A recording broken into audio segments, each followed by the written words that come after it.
This is Radiant Voices Media.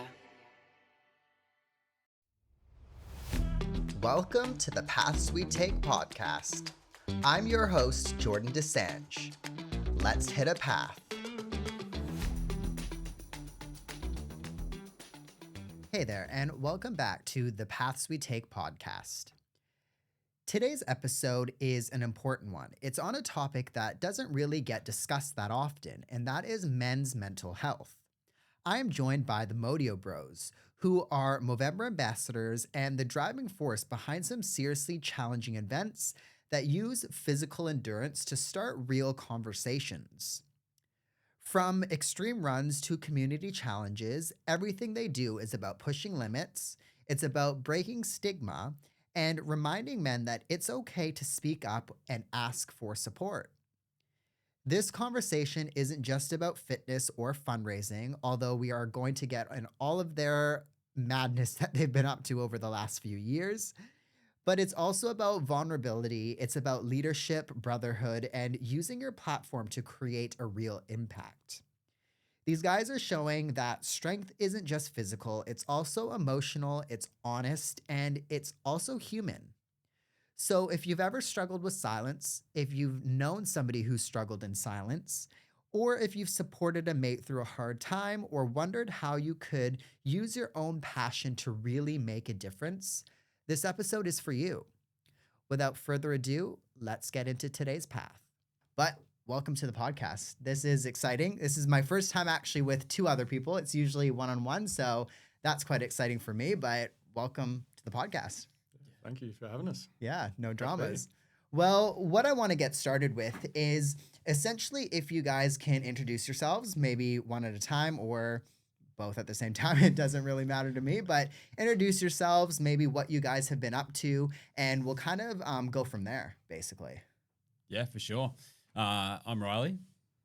From Mount Gambier. Same with Liam here. But recently just been up to a lot of rest last couple of months. Big November. Yeah. And then just a bit of rest. Started a new job recently. And getting ready to go on a trip soon. There you go. Cool. Where are you headed? Heading to Africa. Oh, wow. Yeah. So have you been there before? No. Got a friend's wedding down in Zimbabwe, so okay. That'll be pretty sensational. That's quite cool. Is he from here? She is from over there. Okay. And she come over for uni. Yeah. And then moved back over a couple of years ago. And then Sweet. Awesome. And what about you, Liam? Yeah, so I grew up down in Mount Gambier with Riley. Okay. And now moved up for uni. I'm an engineer in the city.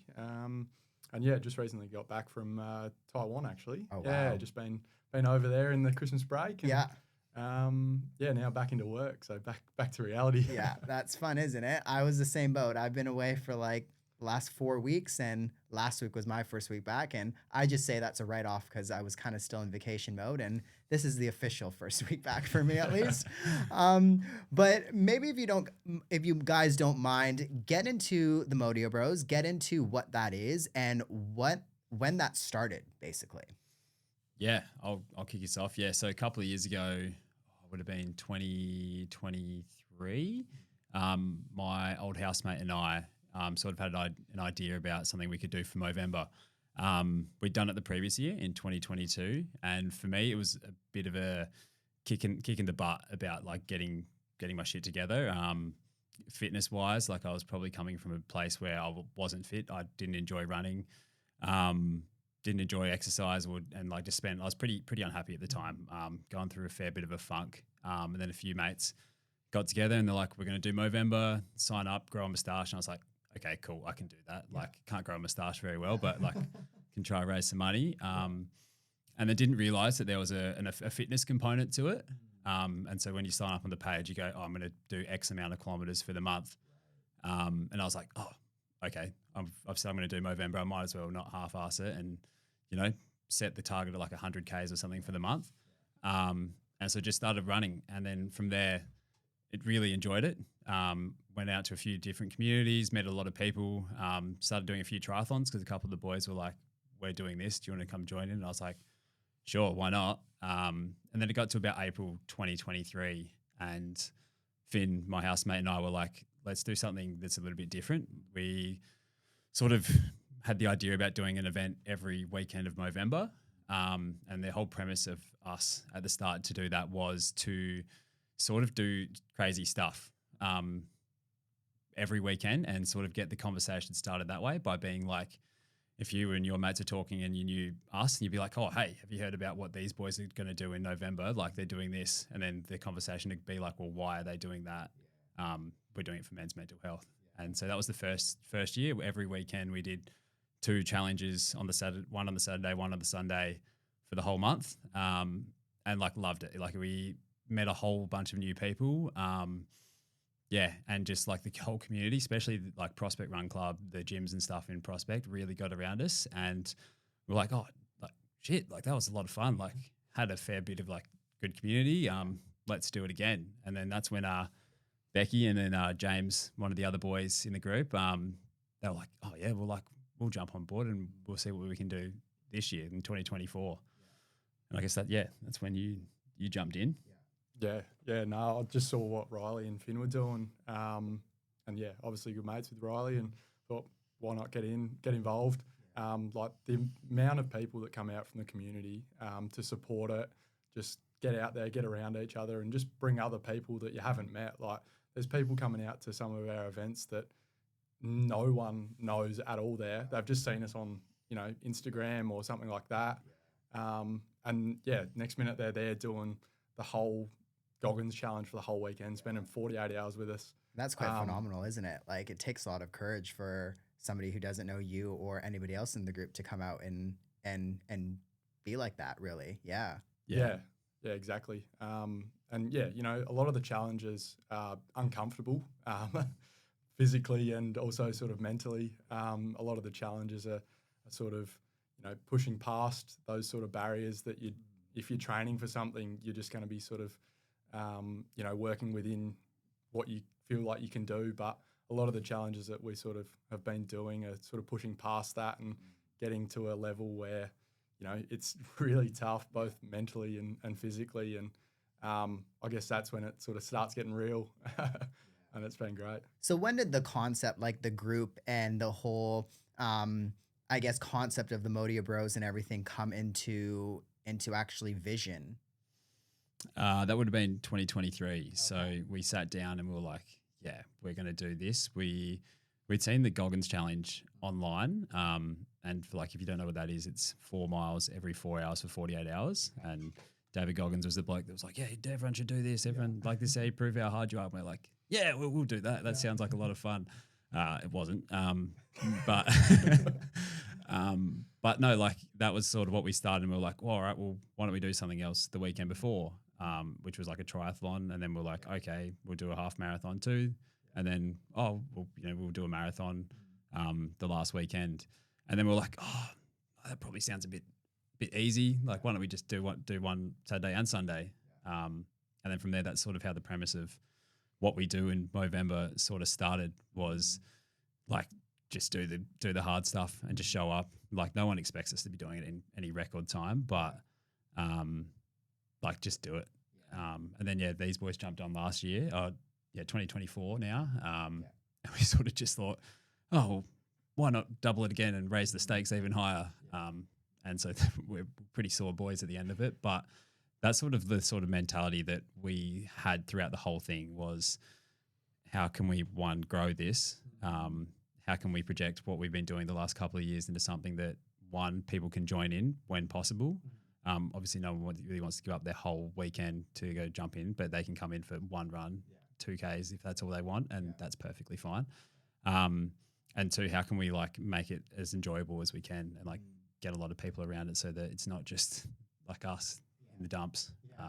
And like that's the whole point of it. Like the community brings you up. Absolutely. And I think too, like, for you guys to be doing something like a challenge every weekend or like something as massive of what you guys were doing, you need to have that drive and you need to have a bit of a purpose and a backstory there as well.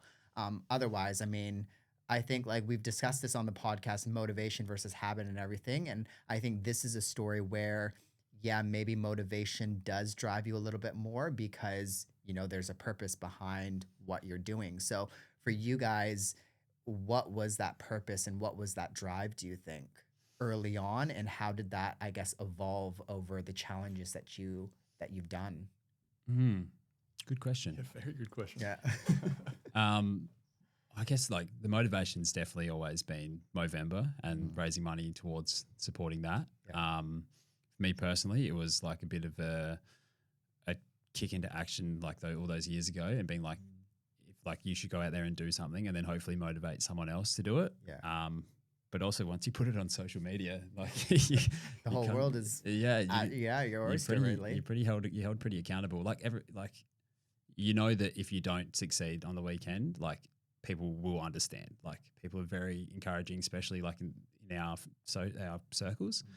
But like the pressure's on ourselves a bit. I don't know if you felt that, Bex, but Yeah, a little bit. It's just sort of putting yourself out there, really. I've had plenty of mates and family and friends and everyone that have gone through some pretty tough times, and sort of having that Movember support and what they do in the community is sort of the main reason I got involved and sort of the main driver for it. I think some of the initiatives and everything that they've got going and sort of raising money for that is the main thing for me. And yeah, just trying to, I know it's pretty cliche, but breaking the stigma and starting the conversation. It can be one conversation that sort of gets someone on the right path. And yeah, it doesn't have to be one of your friends. It could be just someone that comes out and gets involved, and they're struggling. Yeah. And especially around men's mental health, I think that is still a bit of a stigma. Like it's not talked about. It's not something that I think men feel comfortable talking about. So I think doing it in a way that you have been doing it was quite good and quite interesting as well, because I think it is a way to, yeah, raise awareness, but also maybe to get somebody a bit more vulnerable because they're out there, they're being maybe physically vulnerable. And I think that can like blossom into, other vulnerabilities as well. And I think that's the hardest thing. Like you were saying, that going back to the example of, just somebody coming out there that's a complete stranger, that's being vulnerable. And, they're out there for a reason, whether it be to share their story, whether it be to be around others who, are in the same story. You just don't know. And I think like creating a space for that is quite important in this day and age, basically. Um, let's go into some of the things that you guys have done. Um, I know it's been a lot, but thinking back over the years, I guess what's been the highlights? Maybe talk about a little bit of what you've been up to and maybe the top 3 highlights over the years. Yep. Yeah, I think personally, 2024, my first year of Modeo, there was a lot of highlights and, plenty of tough times in those challenges.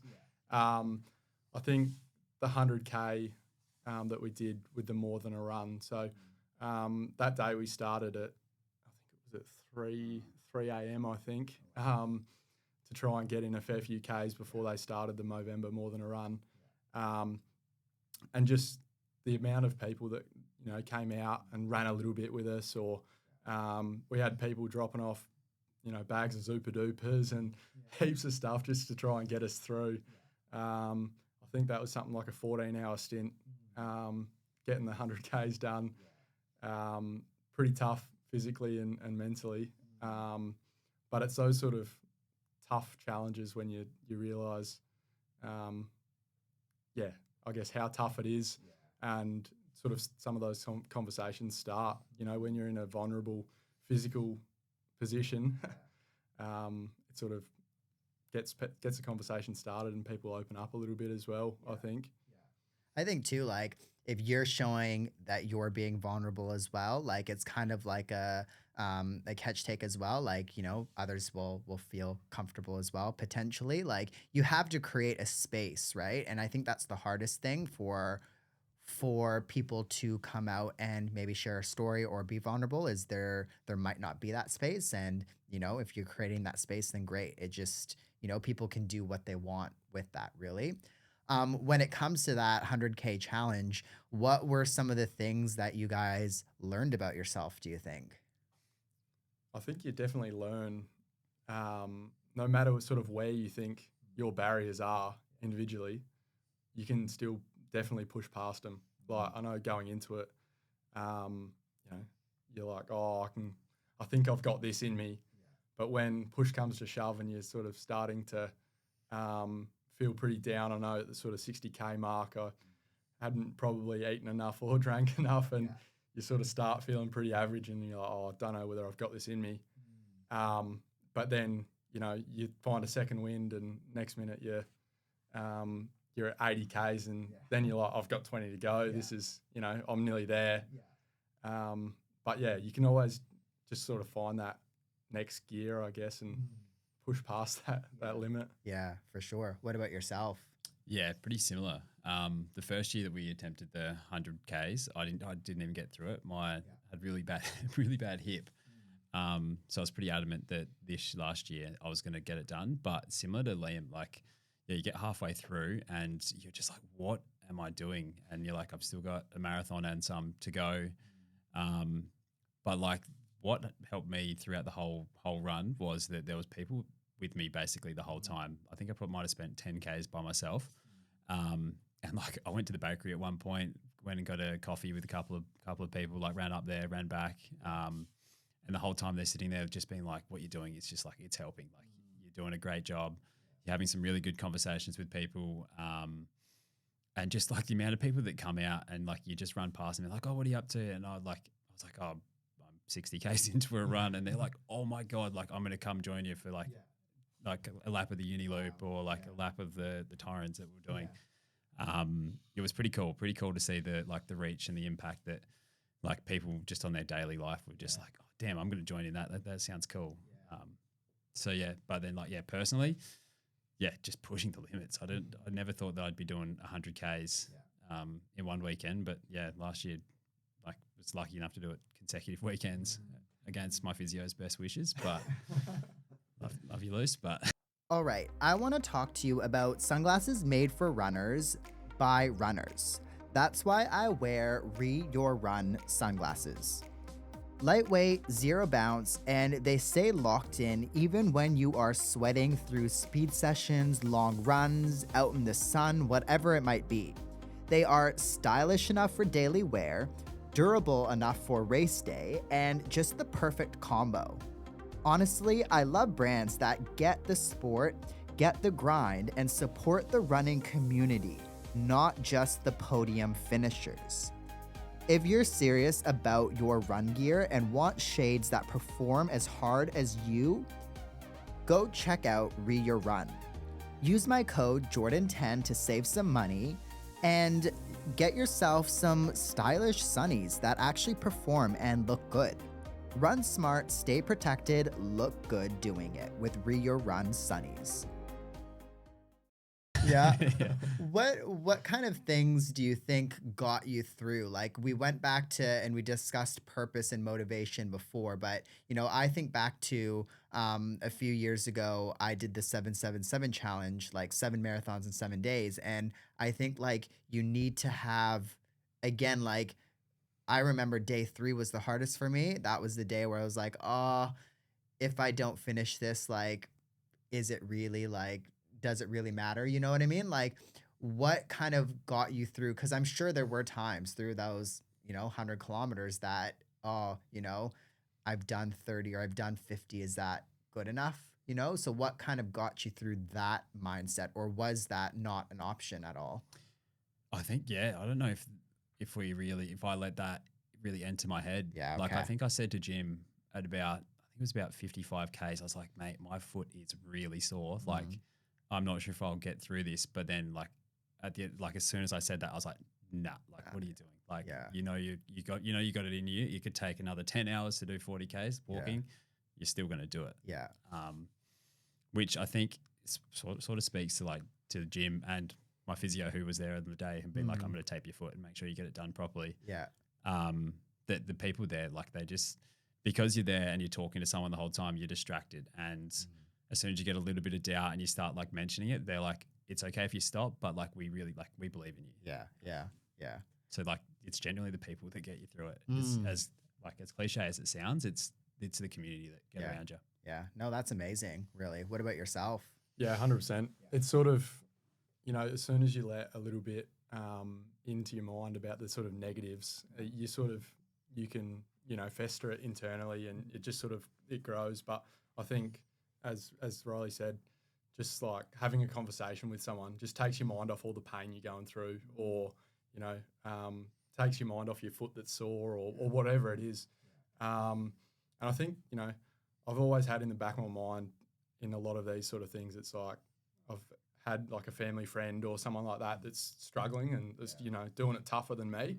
And it's like, I've always sort of got that in the back of my mind a little bit of like, they're doing it tougher. Like, you can get through this. Like, if you've got a bit of a sore foot, like, just push through it, because what you've got going on is nothing compared to these other people. So Yeah, I think that's an amazing point there, because again, it goes back to your purpose and it goes back to, what you're there for. Like, I just find that concept quite interesting because, again, on this podcast, we've talked so much about motivation versus habit, and, how motivation always fails, yada, yada, yada. But like, I think in this example, like I've alluded to, like, it's almost the opposite in a sense. Like, you can't create that habit of running, or you could maybe running 100 kilometers every weekend or whatever, but it is that purpose and that drive, what you're working towards, that awareness. And I think too, sometimes when it's bigger than you, that's a bit of a drive as well. Like, yeah, you're doing 100 kilometers, but it's not,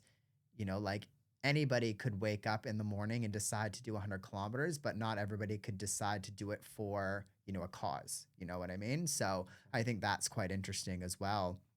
When it came to that 100K, what are some things that came up during it? I know you were mentioning your foot and that kind of stuff, but was there any other like things that you kind of had to get over when it comes to injury, or when it comes to nutrition, or any of that? yeah, I know definitely like nutrition was a big thing for some of those events. I didn't feel well at all. I sort of probably did. There was between sort of 30 and 60 where I didn't eat a lot. And then I got to the 60 and I was, feeling lightheaded and dizzy. And I was like, just sat down for a minute, just ate a heap and got a heap of fluids in and that sort of thing. But it was also a pretty warm day. So like some of the weekends doing it in November, we've had some pretty rough weather. We had the Goggins challenge in 2024 where we had thunderstorms, lightning, and I think it was 38 during the day. And yeah, there was absolutely bucketing down with rain, and it was just pretty tough. We woke up at 2 a.m. to do one of those runs, and we're all in our swags in the gym. We've all looked at each other and gone, I don't know whether we should be doing this run, like there's lightning outside. And then next minute, the people still start showing up at 2 a.m. And you're like, well, they're here, we're doing it. Yeah.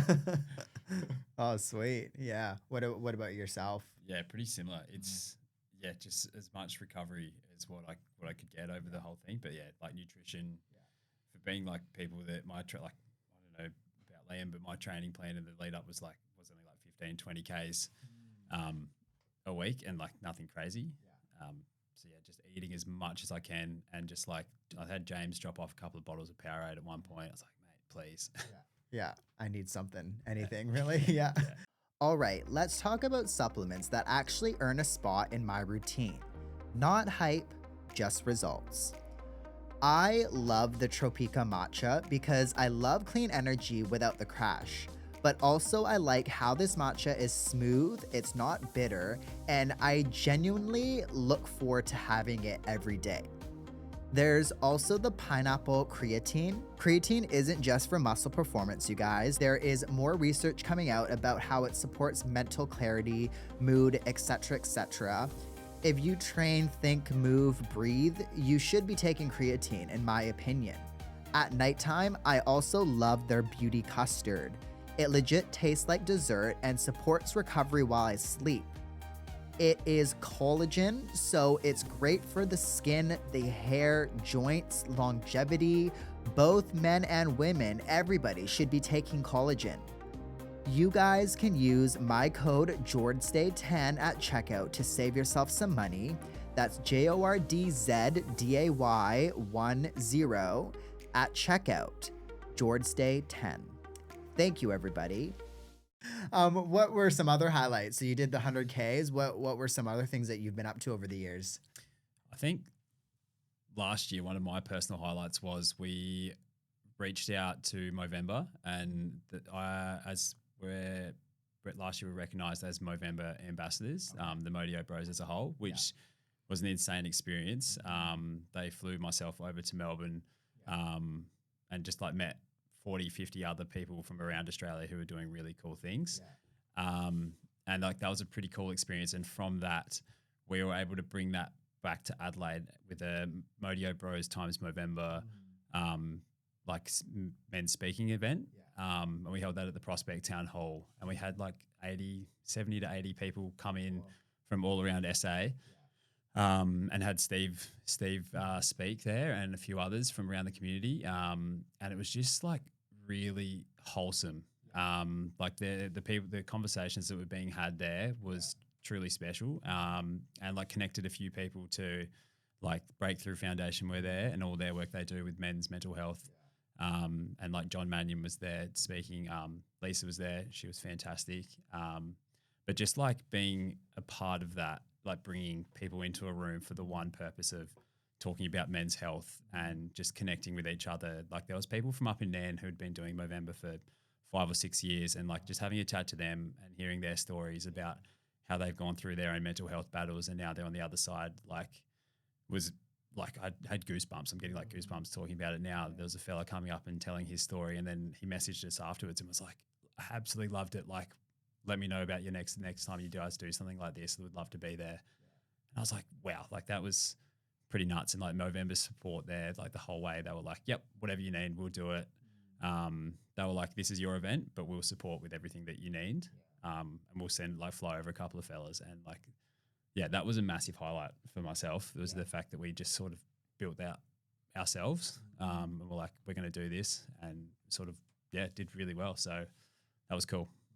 Was there anything that surprised you guys? Like anything that you learned, whether it comes to, stigma when it comes to mental health or just yourselves in general? What surprised you and what did you learn over this experience up until this point? Surprises, I think, dude, honestly, like the stats are always so surprising. And like the stigma itself, like it's slowly in my circles or the people that I talk to, it's slowly getting a little bit better.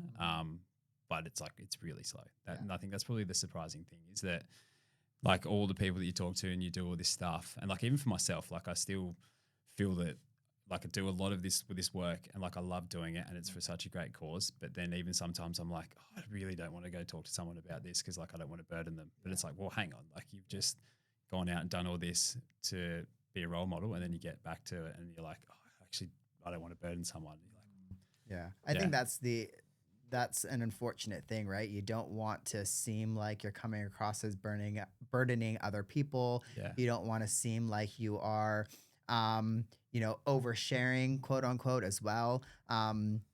When again, like you might be helping yourself or you might be helping somebody else sharing that story as well. And you just don't know unless you've gone out and done it, really.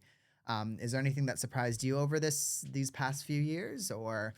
Yeah, I think just like the amount of people that I've known for years, growing up and mates and that sort of thing, that you don't actually understand like what they're going through, and like they haven't sort of opened up to you over the years.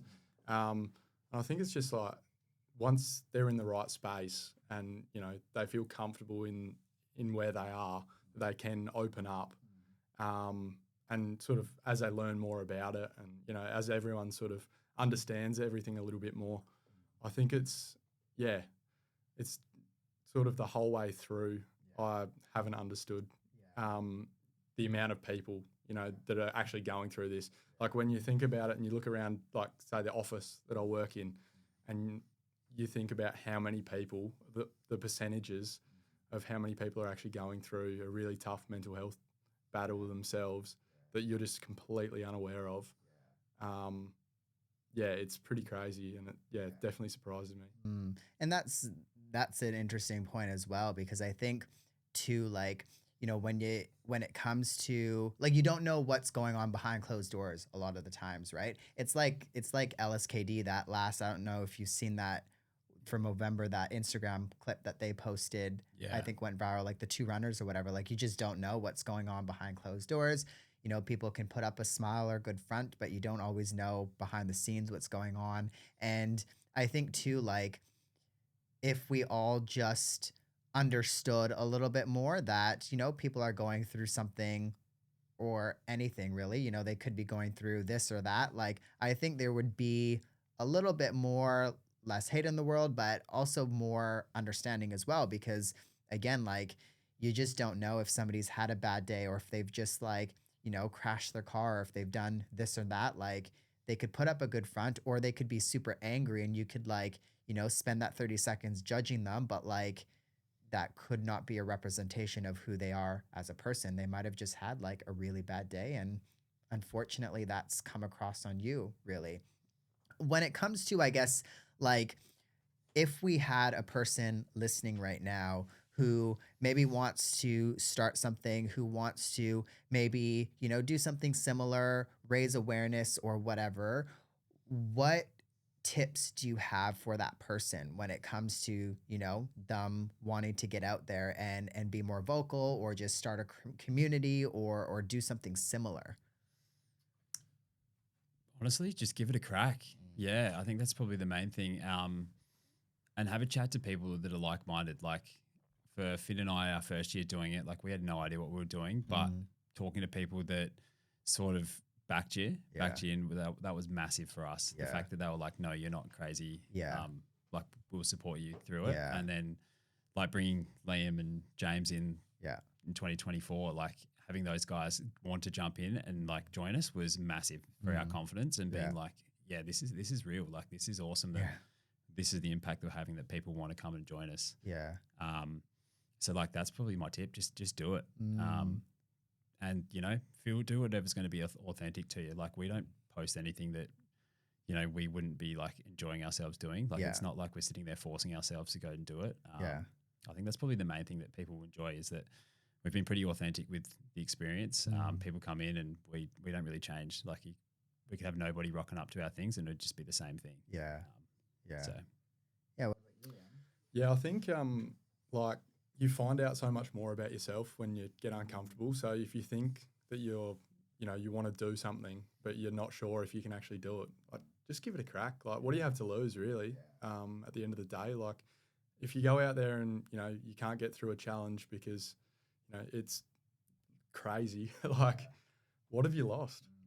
Like no one's going to judge you for it. Exactly. Yeah. And I think too, like sometimes we're lost in this fear of like, oh, everybody is watching, everybody's paying attention and everybody cares. And yeah, there are select people, but like not everybody is, you know what I mean? Like, I think that's a fear that a lot of people has is if I go out and I say that I'm going to do something, like the whole world is watching and it's really not like that really. And the people that are watching are usually like your supporters really. So I think that's probably a good thing to maybe keep in the back of the mind. But when it comes to fear, like, when it comes to fear of opening up, when it comes to the fear of maybe starting a challenge or just the fear in general of being more vocal or sharing a story or whatever it might be, how do you guys get over the fear of starting something or being vocal or sharing or whatever it might be? How do you handle fear?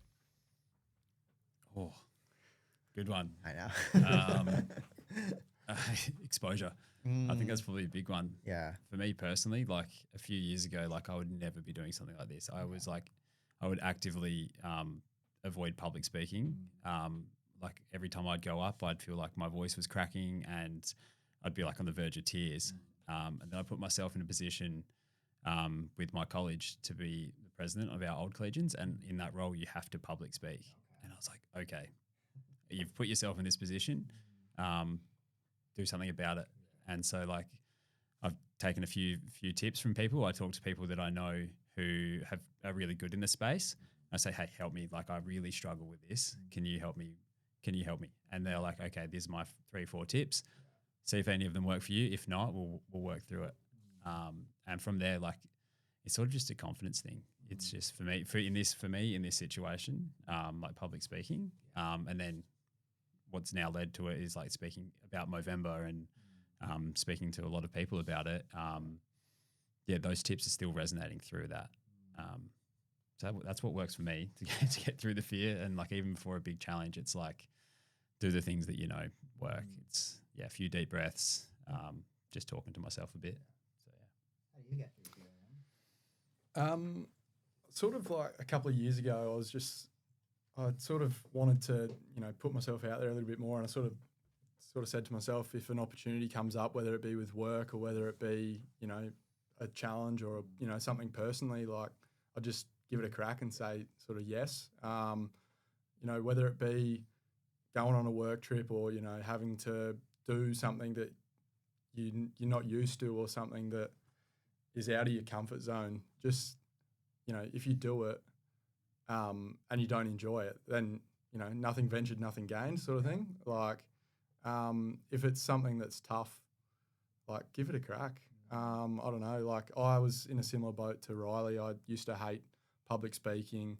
You'd get up there and the hands are shaking like crazy, and I'm like, oh, don't like this, and what do people think about me, and but these days I'm like, I don't really care like what other people will think about me. Like if someone sees like us doing a Modeo video or and we're having a laugh or doing something stupid, like at the end of the day I don't really care. Like it's sort of I know like my friends and family and everyone that supports me will support me. Like if there's always going to be someone out there that's going, oh, what's he doing? Like is it like That's anybody in life, really. Yeah. I think. Yeah. But like I've sort of come to terms with just not caring about it. Like don't get hung up on it. Like as you sort of mentioned before, someone could be having a bad day and you're just copping the brunt of it.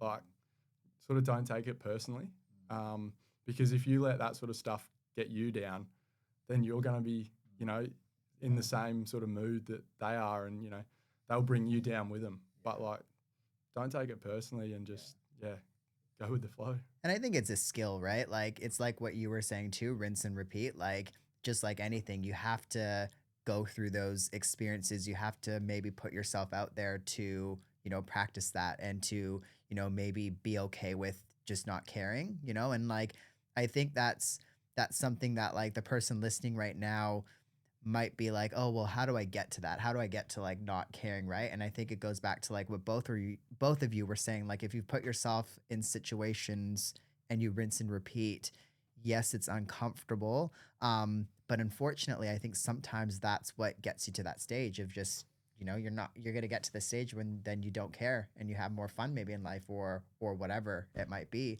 But what does leadership mean to you both? I guess there's many different types of leadership. I guess like one thing is sort of like being a role model and, you don't need to be the type of person that the people want you to be. Like be who you want to be, and lead in that way. You don't have to be, up there public speaking, doing like starting all these big initiatives in the community. Just be who you want to be and lead in that sort of way, I guess. What about yourself? Yeah, I think you've said that really well, really nicely, Liam. For me, like being a leader isn't like those people that's going above and beyond and they do those crazy things like once every now and then. It's like the people that are being authentic to themselves and like have a genuine care for like a group of people. Like the best leaders that I've worked with or witnessed are the people that actually take the time to, when no one's watching, just like have a chat to you, find out what's going on and, really get to know the person that they're trying to lead rather than like the lead of people as a whole. Like at footy clubs, the people that I look up to are the people that really get a feel of what's going on and like they'll talk to like the person that's playing the lowest grade of footy or they'll talk to the person that's playing the highest grade of footy and they don't care. Like they treat everybody the same. I think that's what really speaks powerfully to a leader. It's just like their care and their authenticity to themselves. Yeah. I think again, it goes back to like what you were saying too, Liam. Like you have to be yourself really and be okay with that. Like I think too, like leadership is quite. That's why I like this answer because to everybody, a good leader means something different. And I think like for you to put yourselves in the situation, sorry, that you guys have, you need to have some idea of what a leader is. Otherwise, you wouldn't have these people coming, out with you. Otherwise, you wouldn't be raising awareness or whatever. But when it comes to leadership, would that be your answer now? Or would that be your answer, sorry, like prior to this journey? Or is that an answer because of everything that you've experienced, do you think?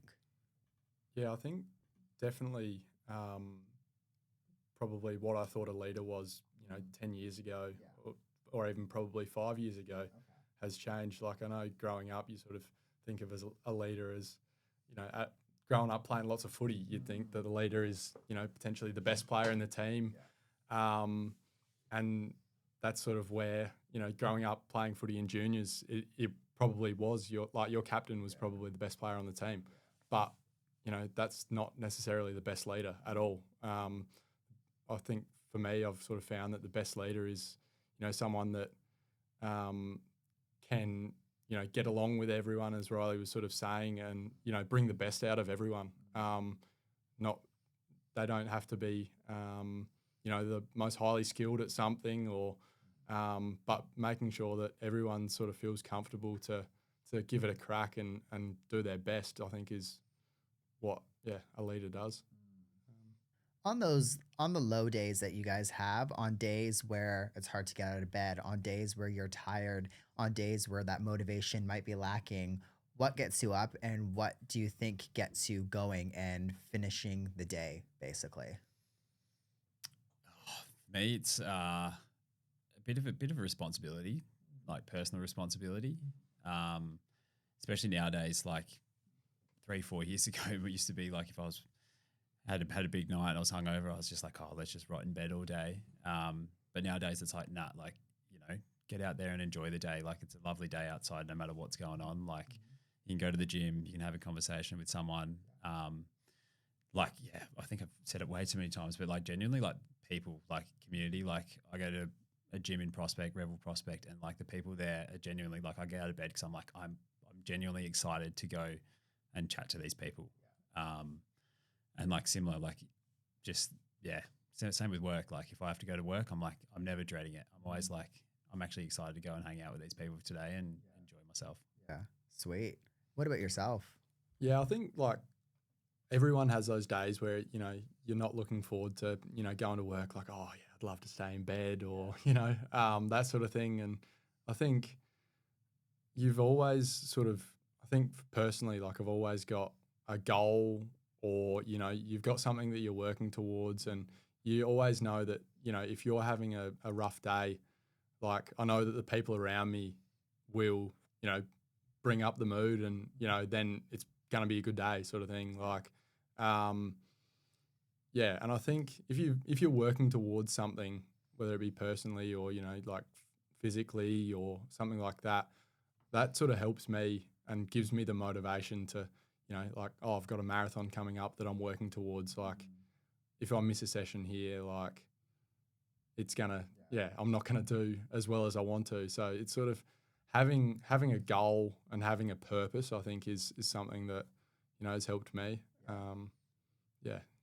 How do you guys pick the challenges that you are doing? So how does that come to be? What's the Close your eyes and throw it. Yeah. Literally out of a hat? Or? Yeah.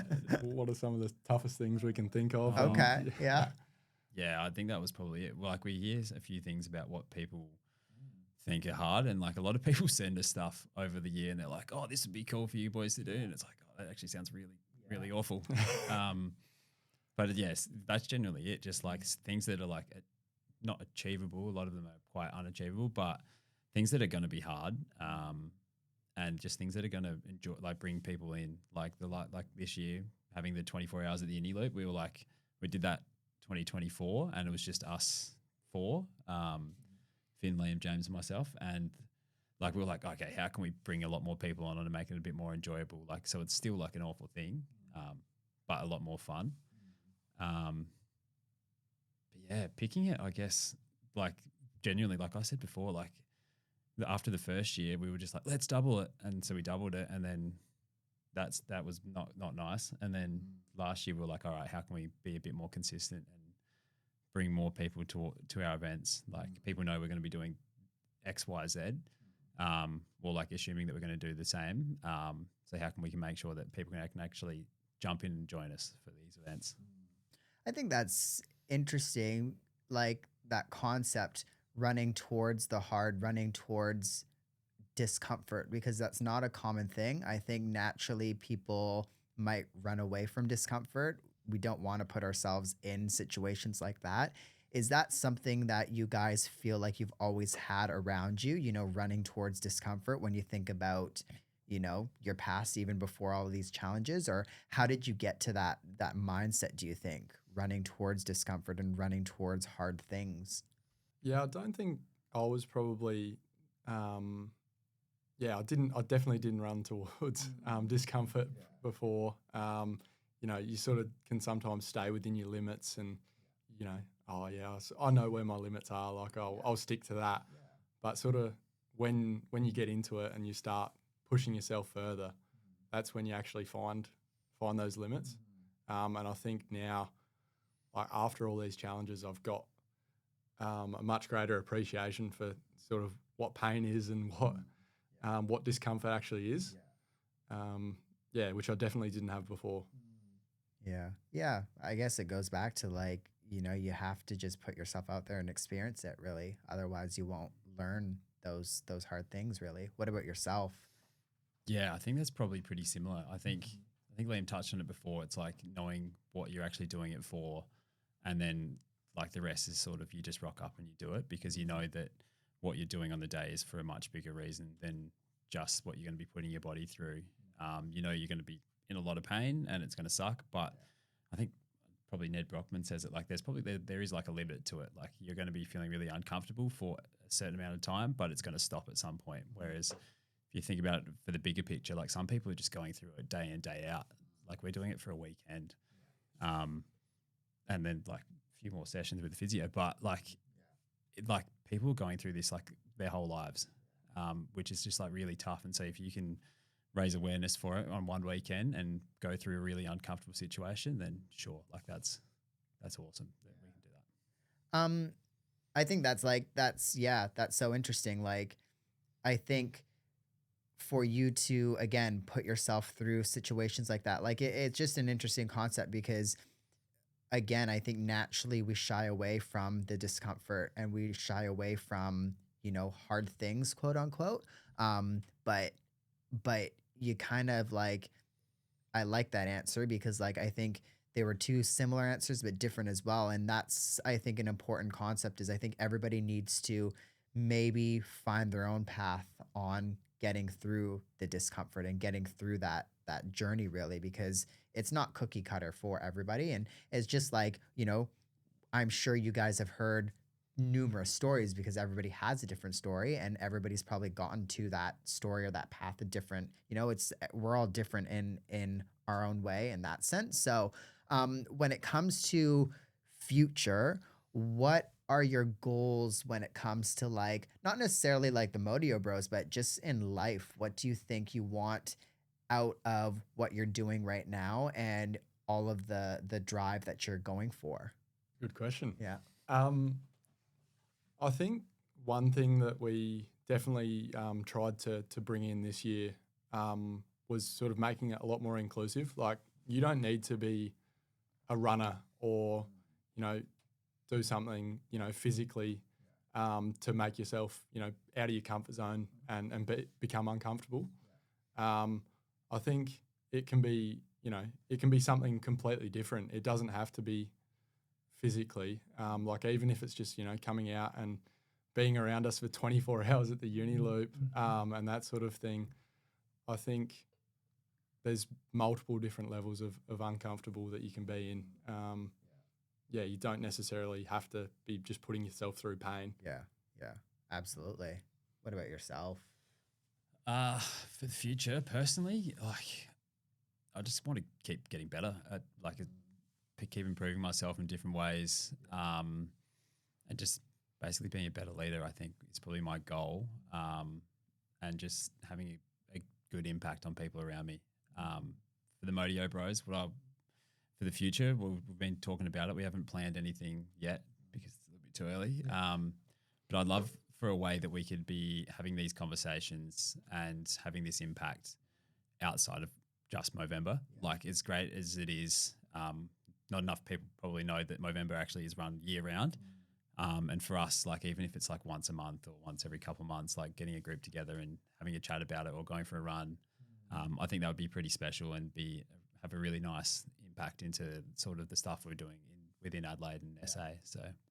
Is there anybody in particular, or any other groups or things like that you guys look up to, that you guys maybe take inspiration from? Is there anybody in that space? For me, yeah. There's well, actually, I'm wearing their shirt. Okay, there we go. Well. Yeah, Yeah, the Modeo Bros. So a group of fellas down in Tassie just started doing Movember 20 years ago. They celebrated their 20th year, and they do it sensationally. Like the whole of Tasmania are like around them basically, and they run the Point to Pinnacle every year, which is the world's toughest half marathon. Like a lot of elevation, things like 1,200 meters over 21 k's, and just the sort of stuff they're doing for Movember down in that neck of the woods is crazy. Like they're hosting like massive like parties, like 300 people plus parties, and like it's nuts the impact that they're having down there. So they're a massive inspiration. And like being able to meet them this year was like pretty sensational, and being on a few Zoom calls with them. So that's for me is a massive inspiration. Yeah, I think the exposure that we've got sort of with the ambassador program with Movember has been great. Like the amount of people that we've sort of seen be like and met and spoken to that are doing amazing things in the mental health space. And yeah, I guess not only Movember, like there's lots of other great charities out there that are doing great work. And I think, seeing some of the programs and I guess getting a bit more of an understanding of, everyone raises money for these charities and everything, but understanding the backstory behind it and what programs they've got in place and that sort of thing gives you a greater appreciation for how much they're actually doing. I usually start with this question, but we're going to end with it today. If the listener listening right now had an autobiography, you guys can each take turns, and it was an autobiography of you guys, of course. What are some things that people would find in that autobiography that you think are key moments?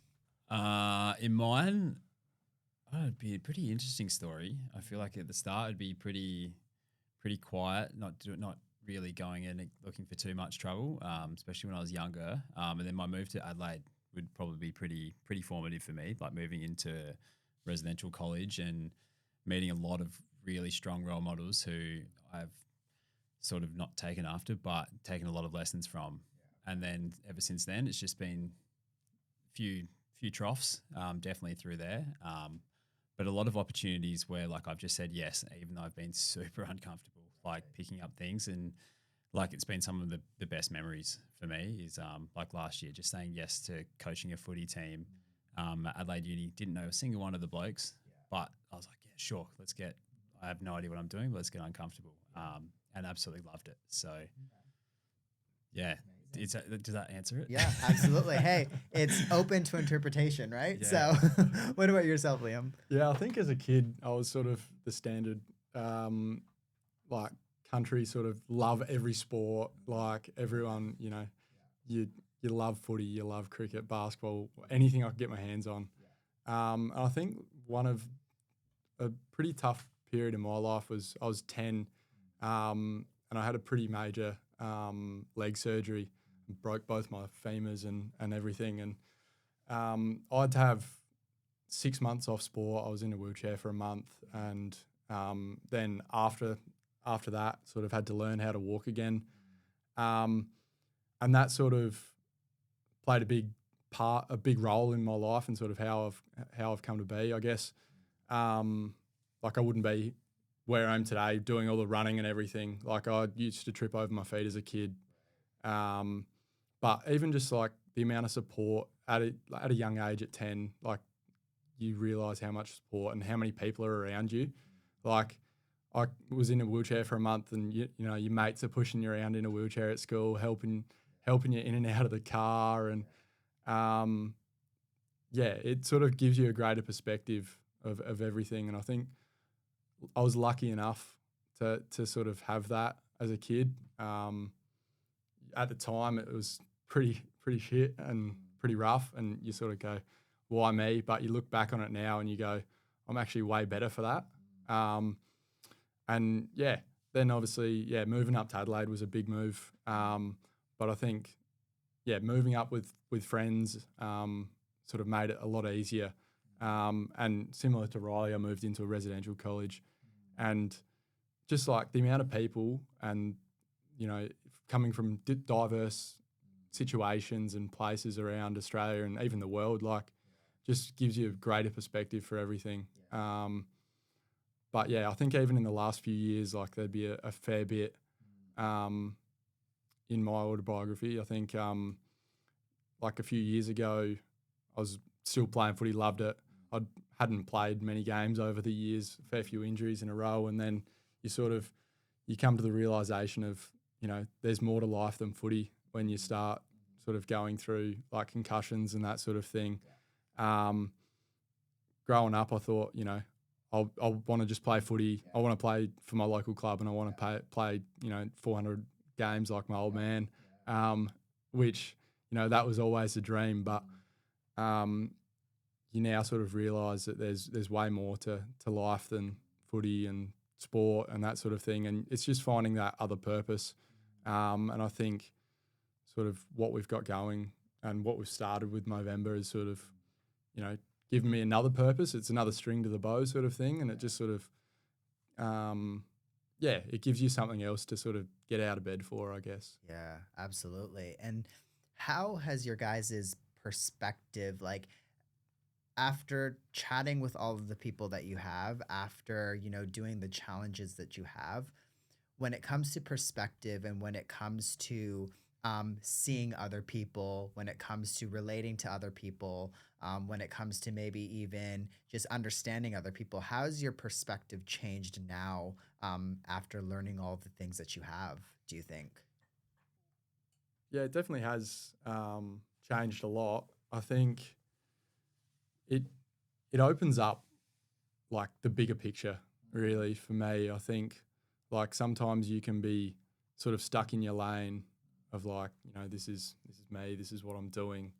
But sort of once you understand and experience what other people are going through, I think it gives you a much greater perspective of, you know, not only the local community or whatever, but also like, Australia, the world, like everything. Absolutely. Yeah. What about yourself? Yeah, similar. Like just a lot more open to like everyone's experiences and like how diverse it is. It gives me like a massive appreciation. Like you just said, like being like real lucky when you were younger. Like growing up in Mount Gambier, like super lucky. Like you play footy, like everything's there for you. Like you go to school, it's super simple. And I probably just didn't appreciate that. Which I think as I'm getting older and meeting a lot of people from like different walks of life, like just so appreciative and, you know, doing my best to like understand and be a lot more open to it all.